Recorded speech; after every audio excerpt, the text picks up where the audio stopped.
ಶಂಖಪುಷ್ಪ ಒಂದು ಪ್ರಮುಖ ಆಯುರ್ವೇದ ಗಿಡಮೂಲಿಕೆಯಾಗಿದ್ದು, ಮೆದುಳಿನ ಕಾರ್ಯಕ್ಷಮತೆ, ನೆನಪಿನ ಶಕ್ತಿ ವೃದ್ಧಿ, ಒತ್ತಡ ನಿವಾರಣೆ ಮತ್ತು ಉತ್ತಮ ನಿದ್ರೆಗೆ ಹೆಸರುವಾಸಿಯಾಗಿದೆ. ಇದು ದೃಷ್ಟಿ ಸುಧಾರಿಸಲು, ಕೂದಲು ಉದುರುವುದು ತಡೆಯಲು, ಮಧುಮೇಹ ನಿಯಂತ್ರಣ ಮತ್ತು ರೋಗ ನಿರೋಧಕ ಶಕ್ತಿ ಹೆಚ್ಚಿಸಲು ಸಹಕಾರಿಯಾಗಿದೆ.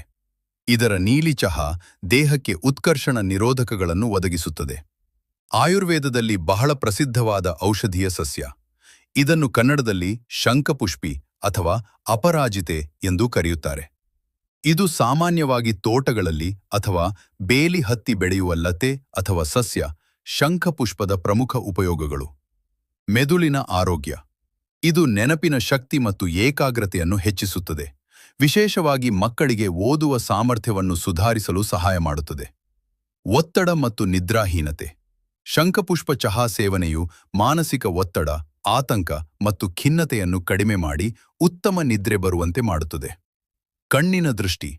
ಇದರಲ್ಲಿರುವ ಆಂಟಿಆಕ್ಸಿಡೆಂಟ್ ಕಣ್ಣಿನ ಕ್ಯಾಪಿಲ್ಲರಿಗಳಲ್ಲಿ ರಕ್ತ ಪರಿಚಲನೆಯನ್ನು ಹೆಚ್ಚಿಸಿ ಮಸುಕಾದ ದೃಷ್ಟಿ ಮತ್ತು ಕಣ್ಣಿನ ಉರಿಯೂತವನ್ನು ನಿವಾರಿಸುತ್ತದೆ. ಕೂದಲು ಮತ್ತು ಚರ್ಮದ ಆರೈಕೆ. ಇದರ ಎಣ್ಣೆಯು ಕೂದಲನ್ನು ಕಪ್ಪಾಗಿ ಮತ್ತು ದಟ್ಟವಾಗಿ ಬೆಳೆಯಲು ಸಹಾಯ ಮಾಡುತ್ತದೆ. ಚರ್ಮದ ಕಾಂತಿಯನ್ನು ಹೆಚ್ಚಿಸಲು ಕೂಡ ಇದನ್ನು ಬಳಸಲಾಗುತ್ತದೆ. ಮಧುಮೇಹ ನಿಯಂತ್ರಣ. ಶಂಖ ಪುಷ್ಪದ ನೀಲಿ ಚಹಾವು ರಕ್ತದಲ್ಲಿನ ಸಕ್ಕರೆ ಮಟ್ಟವನ್ನು ನಿಯಂತ್ರಿಸಲು ಮತ್ತು ಇನ್ಸುಲಿನ್ ಮಟ್ಟವನ್ನು ನಿರ್ವಹಿಸಲು ಸಹಾಯ ಮಾಡುತ್ತದೆ.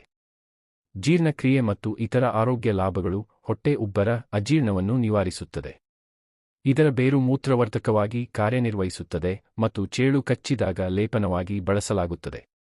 ಪೂಜಾ ವಿಧಾನ. ಶಿವ, ವಿಷ್ಣು ಮತ್ತು ಲಕ್ಷ್ಮೀ ದೇವಿಗೆ ಶಂಖಪುಷ್ಪ ಹೂವುಗಳನ್ನು ಅರ್ಪಿಸುವುದು ವಿಶೇಷ ಪೂಜೆಯಾಗಿದೆ. ಇದು ಮನೆಯಲ್ಲಿ ಆರ್ಥಿಕ ಸಮೃದ್ಧಿಯನ್ನು ತರುತ್ತದೆ ಎಂದು ನಂಬಲಾಗಿದೆ.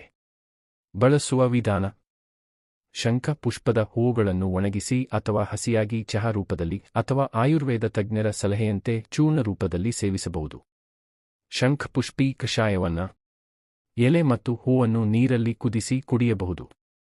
ಒಣಗಿಸಿದ ಸಸ್ಯವನ್ನು ಪುಡಿ ಮಾಡಿ ಹಾಲಿನೊಂದಿಗೆ ಸೇವಿಸುತ್ತಾರೆ. ಶಂಖಪುಷ್ಪಿ ಸಿರಪ್ ಆಯುರ್ವೇದ ಔಷಧಿಯಾಗಿ ದೊರೆಯುತ್ತದೆ. ಹೂವನ್ನು ನೀರಲ್ಲಿ ಹಾಕಿ ಚಹಾ ಮಾಡಿ ಕುಡಿಯಬಹುದು.